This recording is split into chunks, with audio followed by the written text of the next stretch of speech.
E aí, amigos reparadores, tudo bem com vocês? Hoje eu trago um vídeo que na verdade é uma aula de uma série de aulas, né? A primeira aula de uma série de aulas que vão acontecer aí aqui no YouTube, né? Então, fiquem atentos, eu espero que gostem. Vou começar com a parte elétrica e dar sequência também na parte do ar-condicionado. Conteúdo super rico, muito bem pensado, nada de enrolação, vamos direto ao ponto e eu espero que vocês gostem. Beleza? Então vamos lá, chama a vinheta.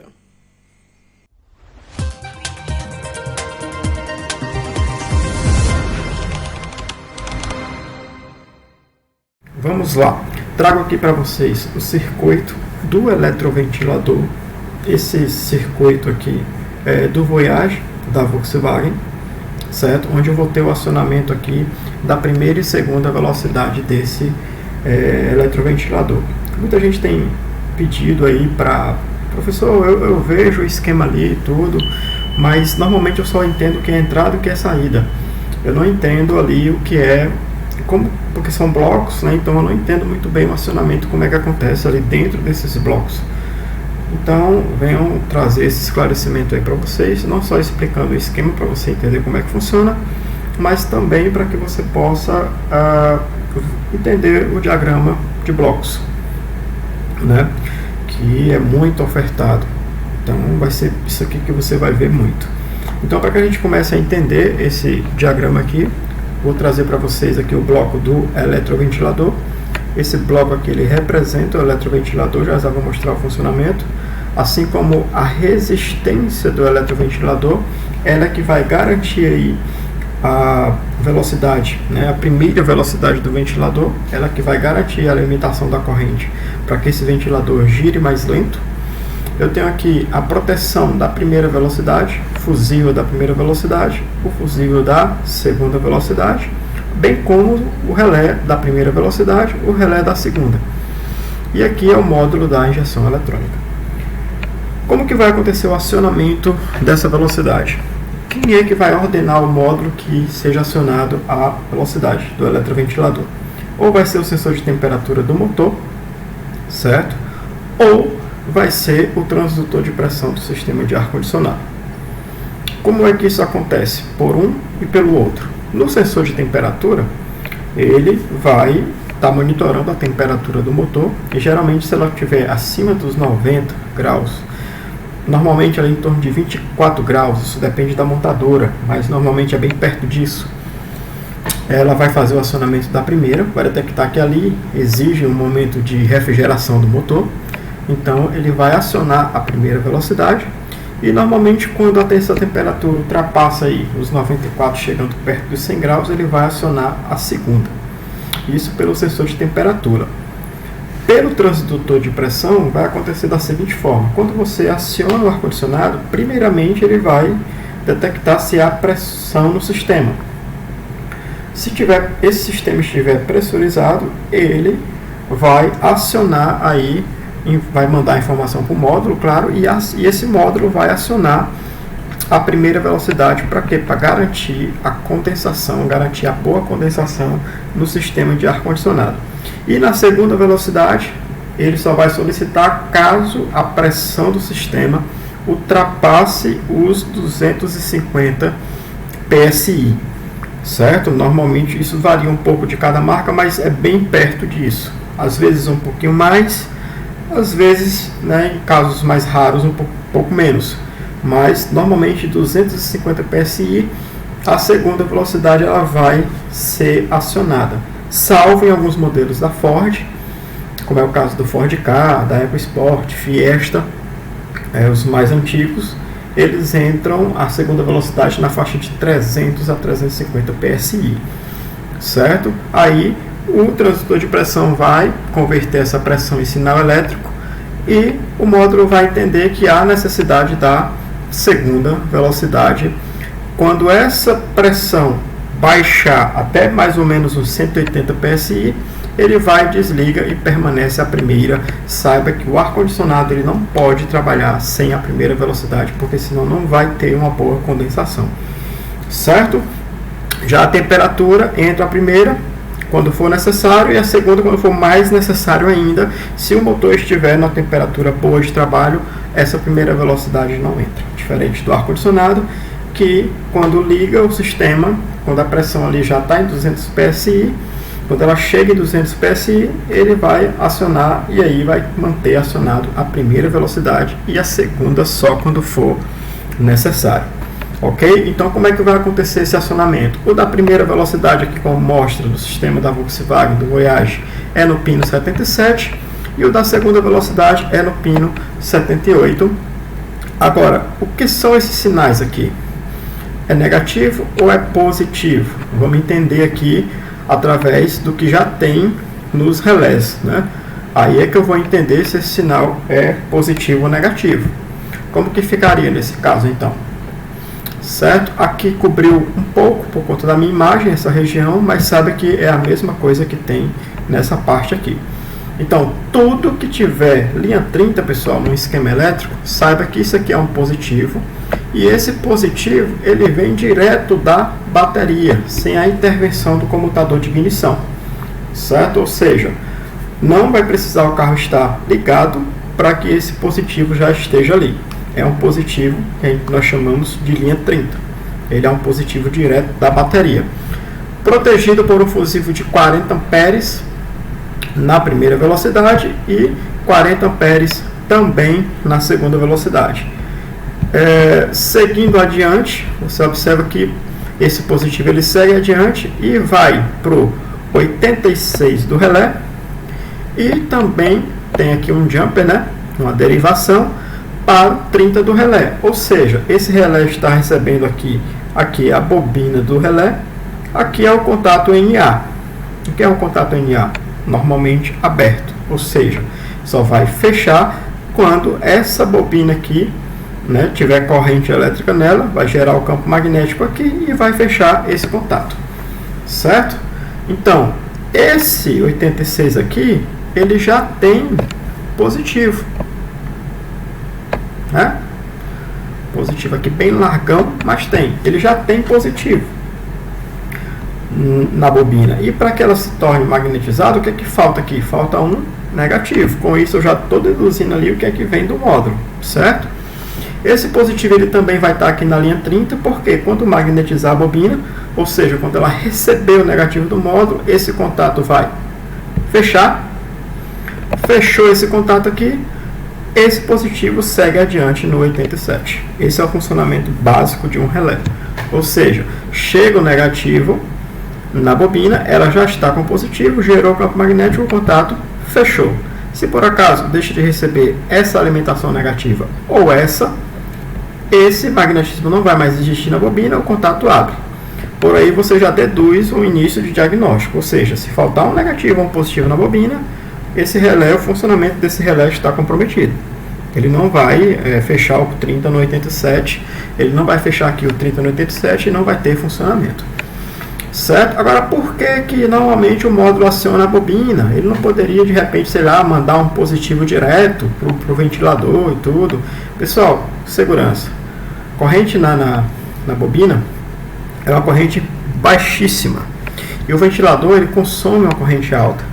Então, jamais eu posso estar transportando aqui no meu módulo correntes altas, né? Teria que ter fiação grossa, poderia comprometer o circuito eletrônico do módulo, enfim. O relé é um dispositivo de acionamento de baixa potência, acionando uma alta potência. Então, aqui eu vou ter uma corrente baixíssima, acionando a corrente alta e fica tudo seguro, né? Então, esse sinal que vem aqui do módulo, pessoal, esse sinal que vem aqui do módulo, ele é um sinal negativo, certo? Ou seja, partiu aqui, detectou que a temperatura está um pouco alta, partiu aqui o sinal negativo, chegou no 85 sinal negativo, a bobina foi magnetizada. A bobina foi magnetizada e olha só para onde é que vai aí o sinal positivo. Vamos dar uma olhada aqui. Esse é o relé da primeira velocidade, lembrando, né? Então, esse sinal positivo ele vai por aqui, segue aqui e vai chegar aqui, aonde? Na resistência, certo? chegou um positivo na resistência. Vamos dar uma olhada aqui no eletroventilador, certo? Vou fazer até um pouco redondo aqui para que vocês possam ter identificação melhor. Vamos chegar aqui, vai chegar aqui no eletroventilador, vamos chegar aqui nele e saber o que é que tem, né? O que é que tem já nele aqui, para poder ver a questão da alimentação. Será que já tem nele positivo? Porque a gente viu que no relé já tinha positivo. Vamos dar uma olhada aqui nele. Observando aqui a ligação, olha só, se você observar, bem aqui tem um aterramento, certo? Nessa região aqui tem um aterramento, nesse pino. Esse aterramento, ele vai fazer isso aqui dentro da resistência, ó. Ele vai ser um jumper dentro da resistência. E se você observar, para onde é que está indo esse jumper? Ele vai chegar aqui no eletroventilador. Ou seja, o meu ventilador já tem sinal negativo. O que é que está faltando para ele funcionar? Está faltando aí um positivo. Positivo esse que já está na resistência. Chegou, saiu o sinal negativo do módulo, né? Saiu o sinal negativo do módulo, acionou o relé, fechou aqui, esse positivo já chegou aqui na resistência. O que é que vai acontecer aí com esse positivo? Olha só, esse positivo dentro da resistência, obviamente ele vai passar por o quê? Vai passar por uma resistência. E vai seguir, ó, adiante. Vai seguir adiante para onde? Vai seguir adiante aqui para o eletroventilador. Com isso eu tenho um sinal positivo chegando no meu ventilador. Positivo que veio da onde? Veio do relé da primeira velocidade. Certo? Então aqui vai ter o que? Vai ter a resistência. O que é que essa resistência me garante? Essa resistência me garante que a corrente do circuito, né, seja reduzida. Para quê? Para que essa alimentação, para que essa corrente que percorreu aqui chegue no meu eletroventilador baixa. Com isso eu tenho uma velocidade, né, de rotação mais baixa. Aí o meu ventilador está girando na primeira velocidade, certo? É assim que vai funcionar o acionamento da primeira velocidade. Como que fica o acionamento da segunda velocidade? Eu já entendi que partindo aqui do relé, passa pela resistência e chega no ventilador aqui uma corrente mais baixa, e o meu ventilador vai girar de forma mais lenta. Por quê? Porque o meu negativo aqui já está chegando no ventilador. Então, como que vai funcionar o acionamento da segunda velocidade? Vamos olhar aqui mais de pertinho. Pronto, na segunda velocidade vai acontecer da seguinte forma. Observe que o relé ele já tem a alimentação garantida de positivos, assim como tem no relé da primeira velocidade. Olha só, protegido pelo fusível de 40 pés, chega no 86 positivo e chega no 30 positivo também. Ou seja, esse 30 está pronto para ser jampeado no 87, quando o relé for acionado, e essa bobina está pronta para receber negativo, para poder o relé daí então funcionar. Então, como que vai proceder? Vai chegar o negativo aqui vindo do módulo. Quando o sensor de temperatura chegar perto dos 100 graus, ou seja, esse motor está subindo demais a temperatura. Precisamos aí diminuir, né, deixar essa temperatura aí de forma mais agradável ao motor, fazer a refrigeração. Chegou esse negativo aqui, o que é que vai acontecer? Bobina vai ser magnetizada e o eletromagnetismo vai ser gerado aqui. Vai fechar o contato. Fechou esse contato, o positivo do 30 vai jampear no 87.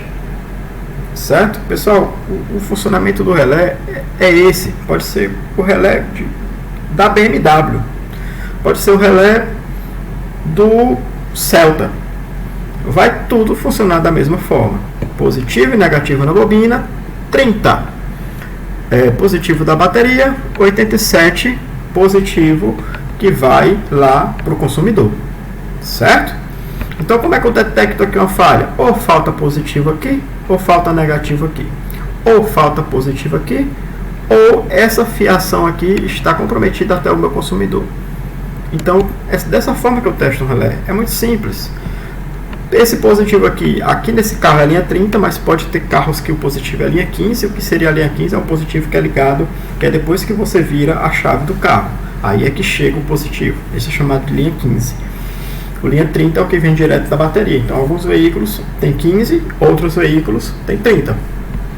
Então, vamos acompanhar o caminho desse 87. Para onde é que ele vai? Certo?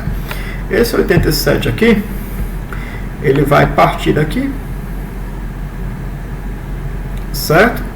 Até chegar ali na resistência. Chegou na resistência, olha só o que vai acontecer. Ele vai sair aqui, vai pegar aqui depois da resistência. Por quê? Porque se ele passasse pela resistência, ia ser limitado. Ele não quer limitar, ele quer aumentar a rotação. Então, partindo aqui, ó, pegando aqui depois da resistência, ele segue o mesmo caminho, chegando aí no ventilador. Só que como ele não passou aqui pela resistência, não vai ter corrente limitada, que essa é a função dela. Como ele não vai ter corrente limitada, ele vai vir por aqui, eu tenho corrente máxima chegando no meu ventilador. Com isso, a rotação dele é bem mais forte para fazer aí o controle da temperatura. Certo? Esse é o funcionamento. É isso que acontece dentro de um bloco desse. É isso que acontece também nesse bloco aqui. E eu preciso entender isso. Como que funciona no transdutor de pressão do ar-condicionado? É a mesma coisa. Qual que é a diferença? A diferença é que esse ventilador vai ser acionado a partir do momento que eu tenho pressão no sistema. Liguei o ar-condicionado, tem pressão, ele vai funcionar. Já vai mandar ele já vai mandar este sinal aqui para o relé ativar. Se por algum motivo essa pressão subiu, elevou em torno de 250 psi, o sinal vai ser nesse. O princípio que vai ser adotado aqui de funcionamento é o mesmo que eu acabei de explicar. Beleza? Então, esse é o funcionamento aí das velocidades do ventilador externo. Eu espero que vocês tenham gostado, né? Não deixem aí de curtir. Essa é uma primeira aula, certo? Anotem aí. Essa é uma primeira aula de uma sessão que vai vir de várias. A minha intenção é o quê? Todo dia colocar uma aula. Estarei começando aí pela parte elétrica e logo em seguida a parte do ar-condicionado automotivo. Comentem dúvidas, né? Estarei à disposição para tirar. E comentem também, professor, você pode falar sobre isso, falar sobre aquilo, que a gente vai, dentro do contexto aqui, adotar as sugestões de vocês e, de repente, se tornarem vídeo aí para a melhor compreensão, certo? Farei sempre um estudo transparente, sem muita conversa, sem muita balela, né, para que você possa realmente entender o que acontece e facilitar aí a sua vida como reparador automotivo. Beleza? Então aí, uma grande dica, um forte abraço, professor Washington Lemos.